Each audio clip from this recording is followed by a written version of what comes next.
Hey everybody, welcome or welcome back to my channel. This is Elizabeth's Books. Today we're going to be talking about my most anticipated April releases. So let's get into it.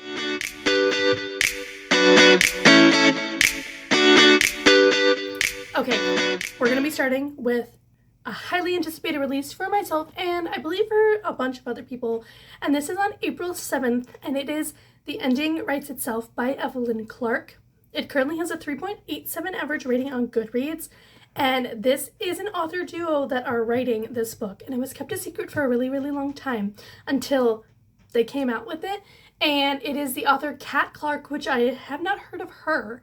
But it is also the highly, highly loved author V.E. Schwab, co-writing with this other author to make this mystery thriller novel. And I am so excited because the synopsis basically states 6 authors, 1 private island, 72 hours to write the ending that will change their lives. The synopsis on Goodreads says, Arthur Fletch, one of the world's best-selling novelists, is a reclusive genius known for his iconic protagonists and fiendish twists.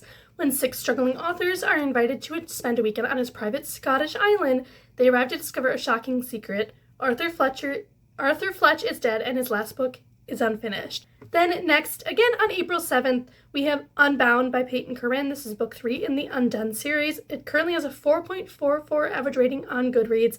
And have I read the first 2 books in the series? No. I have them both, and they both sound really, really good, and I've heard nothing but great things about both of them. And I, of course, have an eARC for this, and I'm like, I can't read that until I've read the other 2. And it's coming out really soon and I haven't read it, but that's the curse of having ARCs. Sometimes you get a little trigger happy and you want to have all of them. But anyway, this is kind of a start of a new duology within this interconnected romance series. And it follows our FMC. Her name is Paloma. So it says, Paloma Blake is at best antagonistic. But beneath the hairspray attitude and promiscuity is a scare girl whose trauma runs deep. Still, the walls she's built are strong, ensuring everyone only sees Paloma's sexy facade. Everyone except for Bennett. Bennett Rainier, the carefully controlled neurodivergent goalie, has his routines and sticks to them, which helps him keep a hold on his OCD compulsions and the crippling anxiety that comes with them. The quiet and meticulous Bennett sees everything, especially the girl beneath Paloma's ever-present masks, and he always has. Unbeknownst to their friends, Bennett and Paloma were each other's first real love, which ended in crippling heartbreak. So this is also Second Chance, and that's my jam, so I need to get going. Sounds really great. I'm really excited about it. The next release that I have is on April 16th, and that is The Tempest Blade by Daniel L. Jensen. This is book 6 in the Bridge Kingdom series. I've read the first 2 books, so again, I wouldn't be getting to this anytime soon, but it also has currently a 4.45 average rating on Goodreads, and it's the finale to the Bridge Kingdom series, so I don't want to look too much into the synopsis, but if you're interested, that one is coming out as well. And my other releases are all on April 21st. The next one is another mystery thriller, and that is The Caretaker by Marcus Kluwer. It has a 4.13 average rating on Goodreads, and if it's anything like his first book, We Used to Live Here, I'm ready for a wild, wild ride and to be utterly confused throughout the entire thing. But it says, exciting opportunity, caretaker urgently needed, 3 days of work, competitive pay, serious applicants only. Macy Mullins can't say why the job posting grabbed her attention. It had the pull of a fisherman's lure, barbed hook and all, vaguely ominous. But after an endless string of failed job interviews, she's not exactly in the position to be picky.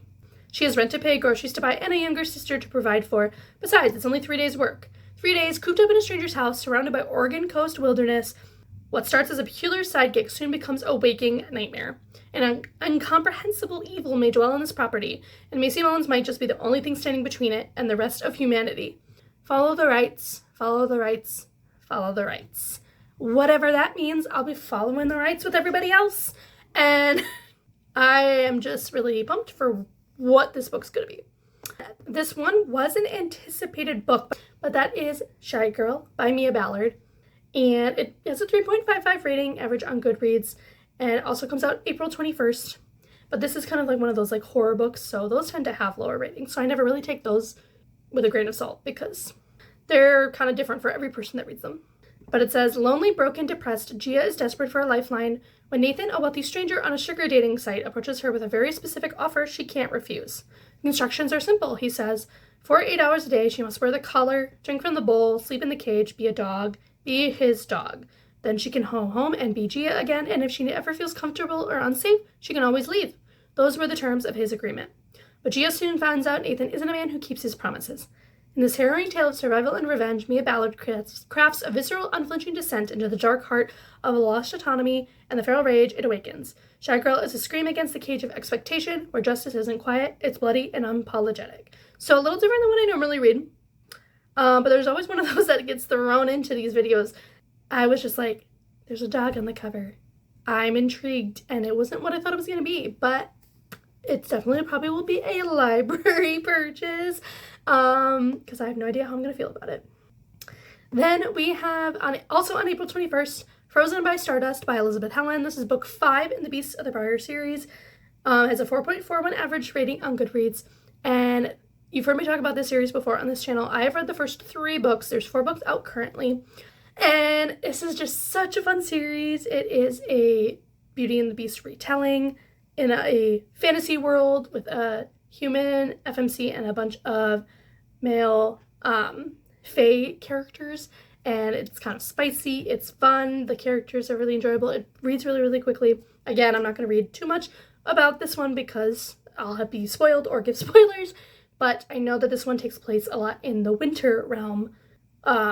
And focuses on one of our MMCs, Kildarian, who is one of the Fae Prince of Winter. So that one I am very, very excited for. Finally, we have on April 28th, we have Molka by Monica Kim. This has a 4.11 average rating on Goodreads. I've already watched a couple people review this because they had early copies, and it is a kind of literary horror, I believe.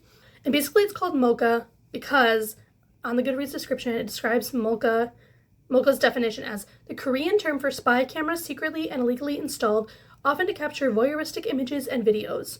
So, creepy stuff. And I guess this was like a big problem in like Korean culture, and this like happened frequently, so that's terrifying. I looked up the descriptions of these names beforehand, so I didn't butcher them. But basically it follows Daya, can't believe, and that's the main character. So Daya can't believe her luck when she finds herself in a whirlwind romance with handsome, charismatic Hyuk-jun, the heir to a multi-million-dollar fortune. But then a shocking revelation threatens. The couple has been caught on a spy cam amid Korea's growing Molka epidemic, and the video is all over the internet. When Hyuk-jun flees the country to avoid the intense public scrutiny, Daya is left to grapple with the ramifications on her own, and the demons from her childhood, long dormant, begin to surface. Amid the chaos, she catches the attention of Jun Young, a nerdy, introverted IT tech at work. Jun Young harbors a secret he has been spying on the woman at work with his own hidden cameras. As Daya's life begins to unravel, she annoyingly becomes the sole target of Jun Young's perverse obsession. When the facts surrounding the invasion of her privacy come to light, Daya is forced with the humiliating truth. Her pain and hurt turn to rage as she faces her past. Her desire for vengeance is insatiable, and she will not rest until the men who have wronged her have paid in blood. So, supporting women's rights and women's wrongs. We love that. And yeah, those are all of the books that I am intrigued of for April this year. There's not too many. I am trying to rein myself in and just read from my physical TBR lately, which I've been doing a pretty good job of. So yeah, those are all the releases. Let me know in the comments below what are some anticipated releases for you for April or in the next upcoming months. And I will see you guys in another video soon. Bye, guys.